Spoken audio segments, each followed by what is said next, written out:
Galera, vamos começar aqui. Nossa entrevistada hoje é a Cris Gerardo. Peço para todos compartilharem aí, tá? Itaguaí Livre é um projeto que visa debater algumas ideias aí, mostrar as ideias dos pré-candidatos a vereador e também a prefeito da nossa cidade. Hoje é a nossa segunda entrevista, Cris Gerardo está no vídeo. A gente vai começar a entrevista com ela. Eu peço para que compartilhem aí o máximo possível, enviem para os seus amigos compartilharem, curtam. Então eu peço aí nos grupos de Itaguaí também, compartilhem, tá? Vamos começar a entrevista aí. Cris, boa noite. Boa noite. Eu queria que você primeiro se apresentasse, fizesse uma apresentação pra gente, dizendo coisas normais, nome, idade. Claro. Bom, então, meu nome é Cristiane Gerardo Neves, tenho 38 anos, sou servidora pública desde 1999, milito já na área de direitos humanos há cerca de 20 anos, militei 10 anos no PSTU, vindo em 2012 me filiar ao Partido Socialismo e Liberdade, o PSOL. O seu partido, você, no caso, vai apoiar algum candidato a prefeito ou não? Bom, então, o diretório do PSOL do município de Itaguaí, ele vai estar realizando, já era para ter realizado, mas vai realizar agora, sua convenção no dia 3, né? Onde a gente deve estar decidindo se nós vamos fazer coligação ou não. Possivelmente nós vamos fazer coligação, acho que nós temos que entrar nessa disputa que está colocada dentro do município, acho que é importante o pessoal se posicionar nesse sentido. Você já respondeu a outra pergunta que eu ia fazer sobre coligação. Então vamos lá. A primeira pergunta é do Rodinelli. Será que a candidata sabe o que fazer, o que o vereador faz na Câmara e como é a relação com o prefeito? Então, Rondinelli, né, que fez a pergunta. O vereador ele tem dois papéis importantes, né?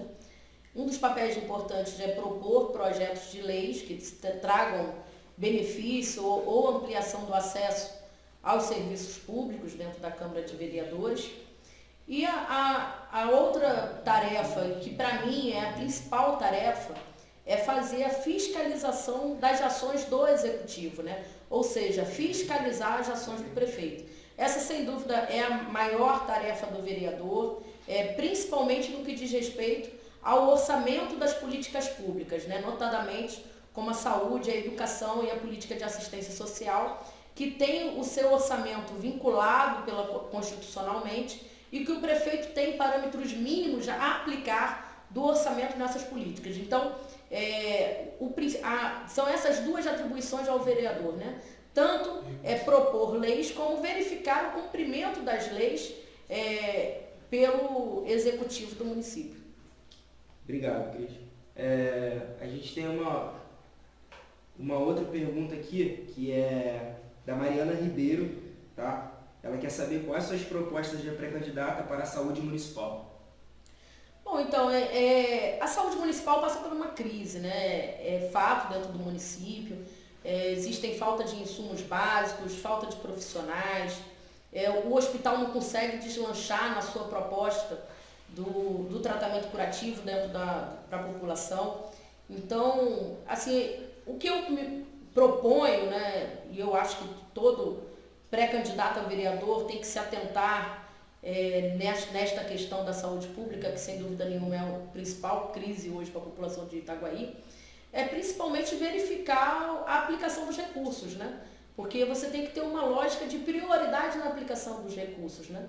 Que foi uma das vitórias da emenda constitucional 29, foi que definiu o que era de fato gasto na saúde pública, né? Então a gente precisa fazer a fiscalização se os recursos que são destinados à saúde pública são realmente gastos na saúde pública, né? Então essa é a tarefa primordial que está na ordem do dia e ajudar o município a organizar o seu sistema único de saúde de forma que possa ser efetivo e resolutivo para a população, né? Que tem uma parte que que ela é bem organizada, mas ela é pouco efetiva e resolutiva para a população, né?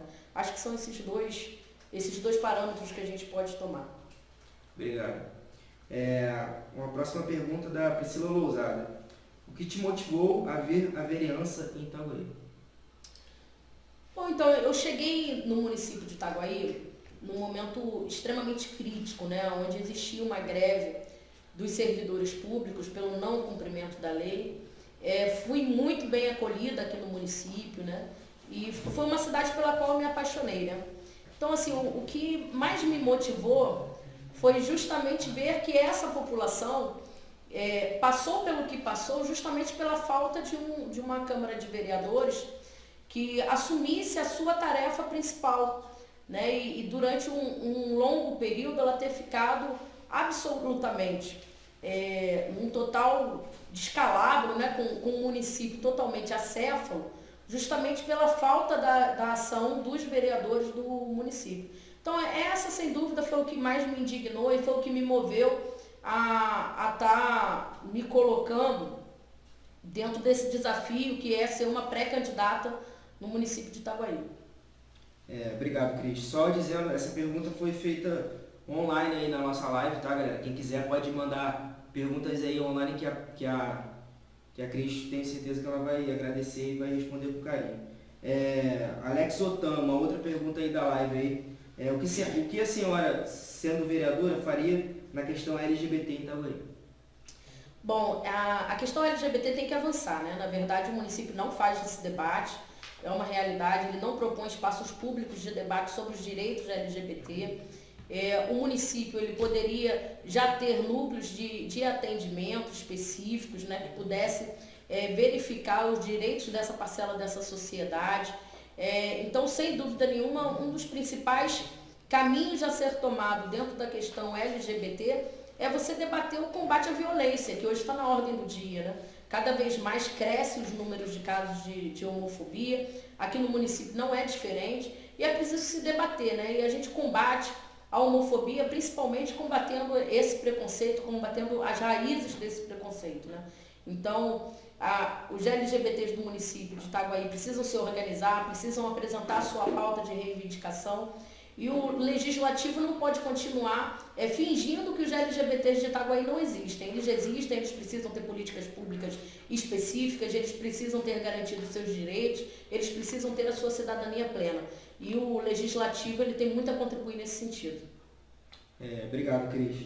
Mais uma pergunta aí da nossa live aí. Priscila Ribeiro está fazendo ela. O que o pessoal propõe de diferente numa possível candidatura da Câmara de Vereadores, no caso a sua candidatura? É a minha pré-candidatura. Exatamente. Então, o pessoal é um partido diferente, né? Eu costumo dizer que a política ela é uma ciência para a sociedade, né? E que essa ciência, ela bem utilizada, ela traz benefícios, né, para toda a população, para toda a sociedade. Infelizmente, a gente tem convivido muito com a politicagem, né, que são pessoas que se utilizam dessa ciência para obter benefícios apenas para si mesmo, né? Então essa é a principal diferença do pessoal, né? O pessoal ele não busca nas eleições, né? Quando você vê muitos candidatos eles se elegem e a única vida que muda é a deles mesmo, né? E o pessoal ele não é isso, né? Ele propõe ter um mandato para que ele seja uma mola propulsora dos interesses da sociedade dentro do legislativo, dentro da Câmara de Vereadores. Então o pessoal sem dúvida nenhuma vai ser uma correia de transmissão da vontade, do desejo, da pauta da sociedade e dos diferentes recortes da sociedade, né? Das mulheres, dos negros, das negras, dos LGBTs, dos servidores públicos. Acho que o PSOL ele é um partido que ele ensina para a sociedade que é possível sim fazer uma outra forma de política, né? Uma política que seja voltada para os interesses da coletividade, não para os interesses individuais. Obrigado, Cris. Galera, a gente só vai dar uma mexida aqui na live aqui, mas podem continuar, tá, mandando perguntas aí. Obrigado primeiramente pelas perguntas, todo mundo está enviando aí perguntas pela live também. Só pra gente dar uma ajeitadinha aqui no celular, a gente já vai continuar a entrevista aí, tá? Compartilhe, galera, continue compartilhando aí que a entrevista vai continuar, tá? Cris, uma outra pergunta aqui, como do Ives Marques. Como você pretende combater a corrupção no Legislativo? Nossa, é uma tarefa, viu? É uma senhora tarefa, né? Assim, as notícias que chegam da Câmara de Vereadores não são boas notícias, né? Mostra que o sistema de corrupção ele está bastante enraizado, inclusive na própria articulação da Câmara de Vereadores, né? Então, assim, absolutamente você tem que fiscalizar, né? A fiscalização é a melhor forma de você combater a corrupção, né? E você está mostrando para a sociedade que essas relações espúrias com a política leva o município aonde levou, né? Onde você teve aí, como supostamente coloca as investigações, né? Vereadores negociando seu voto por apartamentos, por jet ski, por carros, enfim. Isso é uma vergonha, né? Assim, esse dinheiro que sai para comprar um apartamento, para comprar um jet ski, para comprar um carro, ele sai da saúde pública, ele sai da educação, entendeu? Isso é um verdadeiro absurdo. O município chegar no espaço onde chegou, né, totalmente deteriorada, onde não existia o pleno funcionamento de nenhuma política pública, porque supostamente parte da Câmara de Vereadores formou uma quadrilha de gafanhotos que assolou o município, né? Então, assim, é preciso ter um combate veemente à corrupção dentro do legislativo, e a fiscalização ali é o caminho, né? A fiscalização dos recursos públicos ele é o caminho, porque o dinheiro da corrupção ele sai dos recursos públicos, né? Assim, se você pensar em um vereador que vai ter um salário médio de 10 mil reais e chega numa campanha, ele vai botar 1 milhão, 2 milhões na rua, a conta não fecha, né? Da onde esse vereador tira tanto dinheiro para poder investir em uma campanha, né? Essa conta não vai fechar, é lógico que tem algum problema, né? Então, acho que o combate à corrupção ele começa justamente na própria campanha do legislativo, né? Onde você tem que combater a compra de votos, né? Quando um vereador ele te oferece dinheiro pelo seu voto, ele está encerrando uma relação contratual com você, ou seja, ele comprou seu voto, está ali, está pago. Você não tem direito de reclamar mais nada. Se amanhã ele não cumprir o seu papel, ele deixar de fiscalizar o prefeito, você perde o direito de reclamar, porque você aceitou vender seu voto, né? Então, a primeira coisa que a gente tem que fazer é combater o voto. O político que compra seu voto, ele está roubando. Primeiro que ele está comprando seu voto com seu próprio dinheiro, né? Porque esse dinheiro ele é fruto do roubo. E segundo, ele está ajudando a enraizar ainda mais a corrupção que faz com que os serviços públicos não funcionem. Então, assim, a corrupção ele é um câncer que está enraizado dentro da sociedade que precisa ser combatido de qualquer forma, entendeu? Com certeza, acho que a minha pré-candidatura, inclusive pelo partido que não está envolvido em nenhum escândalo da Lava Jato, foi um dos poucos partidos que não foram citados na Lava Jato, é um instrumento para isso, sim. Obrigado, Cris. Galera, a gente está respondendo algumas perguntas da live aí, tá? Continua enviando aí. Eu peço também, galera, que quando a gente anunciar lá na página antes, se vocês puderem enviar as perguntas pra gente, também é interessante para também divulgar a página. Fica um outro convite aqui, os pré-candidatos ao executivo, a prefeito de Itaguaí, se quiserem, é só entrar em contato com a página Itaguaí Livre, que a gente vai estar fazendo contato para marcar essa entrevista aí. Mais uma pergunta aqui da nossa live, da Mariana Calegari. O que você acha da representatividade feminina na política de Itaguaí, haja visto os problemas da violência à mulher na cidade? Então, na minha militância aqui dentro do município de Itaguaí, eu tenho trabalhado muito na questão das mulheres, né? E assim, é assustador, né? Em 6 meses a gente foram cerca de 6 assassinatos dentro do município, né? Relacionado ao feminicídio, né? Mulheres sendo assassinadas e por diferentes motivos, né? Teve o caso da Soraya, que não quis fazer sexo com 2 homens, foi brutalmente assassinada. Teve o caso da Alessandra Andrade, que foi assassinada, violentada também. enfim. A gente conseguiu, através dessa militância, fazer com que o Conselho Municipal dos Direitos das Mulheres fosse aprovado na Câmara de Vereadores, né? Mas absolutamente, apesar de ter tido bastante pressão das mulheres para que o Conselho se tornasse uma realidade nos termos da lei, ele efetivamente não está funcionando, né? Então, assim, a primeira coisa é colocar esse Conselho para poder funcionar. É um absurdo que o município de Itaguaí não tenha uma delegacia especializada, não tenha um núcleo integrado de atendimento à mulher, não tenha uma casa de passagem, não tenha uma casa de abrigo, enfim. Dentro da política nacional dos direitos das mulheres, a gente tem mais de 6 estruturas públicas sendo propostas no âmbito nacional e o município de Itaguaí não conta com absolutamente nenhuma, o que sem dúvida nenhuma acaba sendo um estímulo, né? A impunidade, ela é um estímulo para que a violência à mulher se perpetue dentro do município de Itaguaí, né? Então a gente tem que cobrar que haja a punição do feminicídio de forma exemplar e que o município também garanta as políticas protetivas necessárias para que as mulheres tenham uma rota de fuga desse círculo de violência. Obrigado, Cris. Uma pergunta da Sônia Silva. Como é possível fazer a diferença na Câmara? Com honestidade de propósito, né? Eu acho que política, sobretudo, ela é honestidade de propósito, né? Você ter a certeza que aquilo que você está propondo, ele tem um objetivo honesto, íntegro, moral, e dessa forma é possível sim você fazer a diferença, né? Como eu falei anteriormente, né? Hoje você tem, e não é culpa da sociedade, né? Todo dia a gente abre o jornal, a gente vê inúmeras denúncias de corrupção, inúmeras negociatas com a política.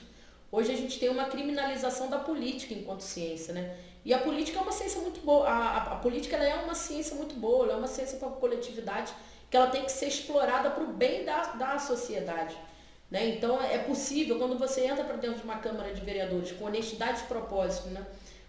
Com a intenção de fazer aquilo que é o melhor para a coletividade, só disso você já vai estar fazendo a diferença, né? E tendo um papel firme, atuante, né? Não se deixando, né, entrar dentro dos esquemas dessa casa de moer ossos, que é uma casa, sem dúvida nenhuma, onde a estrutura pesa, você vai conseguir atravessar, né, por esse mar sem sujar o seu paletó. Obrigado, Cris. Uma pergunta aqui da Camila Pereira. O que a pré-candidata acha que pode ser feito na questão social da cidade, quanto aos moradores de rua e as famílias em estado de necessidade? Bom, então, primeiro eu acho que a gente tem que desmistificar um pouco, né? Essa situação social que está colocada dentro do município de Itaguaí, né? Em muitos municípios, a política utilizada para a população em situação de rua é colocar eles dentro de um ônibus e botar eles a 3, 4 municípios bastante distantes, né? E essa política não é utilizada aqui dentro do município de Itaguaí, é muito bom que não seja utilizada, né? Porque a política correta é você colocar essa população em situação de rua em assistência até que ela tenha alta, ou seja, até que ela saia dessa situação de vulnerabilidade social, ou seja, que ela saia da rua. E para isso você precisa ter estruturas públicas que hoje você não tem, como o consultório de rua, o consultório da rua. Você tem que ter uma articulação forte entre a saúde e a assistência social, no sentido de estar fazendo um atendimento integrado. Você tem que olhar para dentro das normas operacionais básicas das políticas de assistência social e identificar que a política para a população de rua não é uma política higienista, né? É uma política de acolhimento, é uma política de dar assistência, é uma política de prestar um cuidado até que essa pessoa possa ser reinserida, né? Ou dentro do seu ambiente familiar, ou que ela saia daquela situação de vulnerabilidade, né? Então, assim, eu acho que 2 elementos importantes que não são utilizados aqui dentro do município principalmente o consultório de rua e o consultório da rua, né? Que são 2 veículos importantes para que você possa estar fazendo a abordagem a essa população com qualidade, com condições de dar uma assistência mais integrada entre as políticas de saúde e assistência social.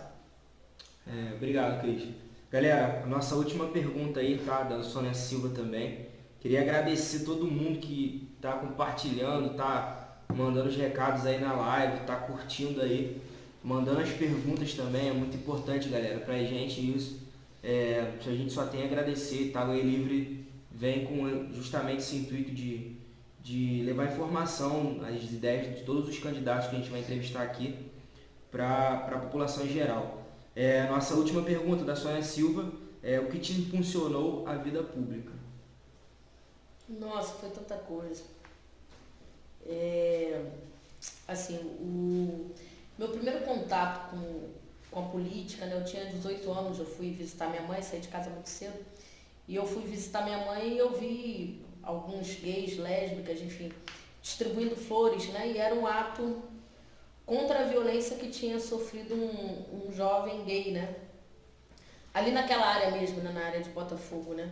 E aí foi a minha primeira, meu primeiro contato, né, com a política, né, E aí me apaixonei, né, eu vi que através da política você pode cuidar das pessoas, você pode conquistar direitos, você pode garantir direitos, você pode garantir cidadania, dignidade, enfim, e dali foi, sem dúvida nenhuma, foi o meu pontapé inicial. Logo depois eu fui fazer uma militância social com as prostitutas do Campo de Santana. Depois eu fui fazer concurso público e aí virei servidora e tive contato com uma outra forma de fazer política, que é uma política corporativa, mais sindical, né? Mas sem abandonar essa parte popular, né, do movimento social, que é uma raiz muito forte, né, que eu tenho, que é a luta por moradia, a luta por água, a luta pela luz, né? Ou seja, a luta por cidadania, né? Eu acho que essa é a motivação, né? Eu já participei de muita coisa interessante na minha vida e assim, quando você vê pessoas através da luta ganhando sua moradia, ganhando a sua dignidade, garantindo seu emprego, assim, é gratificante você colocar a cabeça no travesseiro, saber que você de alguma forma pôde ajudar, né, nisso, né, naquela alegria, naquela felicidade. Então, assim, é isso que me motiva, né? É isso que me motiva, conquistar, olhar para aquelas pessoas que seriam marginalizadas pela sociedade, você trazê-las e ensiná-las que só a luta pode mudar a sua vida, entendeu? E que através da pressão popular a gente não tem que estar atrás de favores, a gente tem que estar exigindo do Estado que ele cumpra a sua obrigação, né? Se o Estado é o grande recolhedor dos impostos, ele tem que ser o grande responsável por distribuir a riqueza do nosso país, e não justifica de forma alguma que a gente tenha alguma criança passando fome na rua, necessitada, nas ruas do nosso município e do nosso estado. Obrigado. Cris, agora a gente vai dar um tempo para você falar o que quiser aí. A gente dá esse tempo para todos, a gente vai dar esse tempo para todos os entrevistados. Você tem a palavra aberta aí para falar o que você quiser. Bom, então, eu acho que Itaguaí, ela já foi uma cidade inteligente, já foi a cidade que todos querem, enfim, ela já foi a cidade para diversos modelos de gestão, né? Está na hora dela ser uma cidade para as pessoas, né? Onde as pessoas possam viver bem, onde as pessoas possam ver a sua cidade progredir e crescer, sem que tenha esse crescimento predatório que a gente teve quando a gente olha aí para a Ilha da Madeira e vê aquela destruição que foi feita, quando a gente olha para a Coroa Grande, lugares que têm um potencial turístico imenso, de que foram aí totalmente estragados através de uma política de progresso predatório, né? É você olhar para uma cidade e ver que ela tem um potencial muito maior do que ser apenas um município dormitório, né? Então, assim, é possível construir uma cidade que seja para as pessoas, uma cidade que pense nas pessoas, na sua mobilidade, né?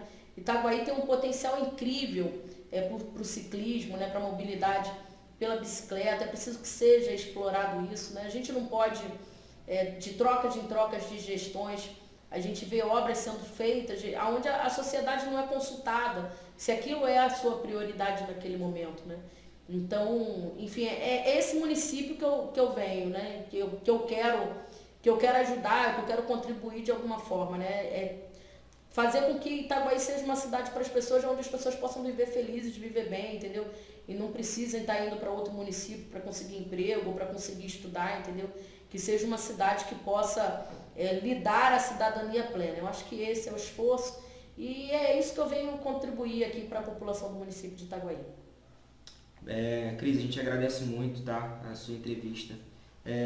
Agradecemos também todo mundo que abriu aí a live, que mandou perguntas, que agradeceu, que elogiou aí.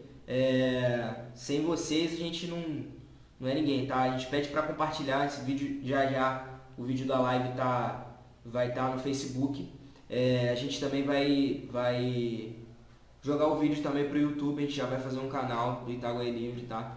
A gente agradece bastante aí novamente essas pessoas que compartilharam, que comentaram, que curtiram aí, que mandaram perguntas na live, tá, galera?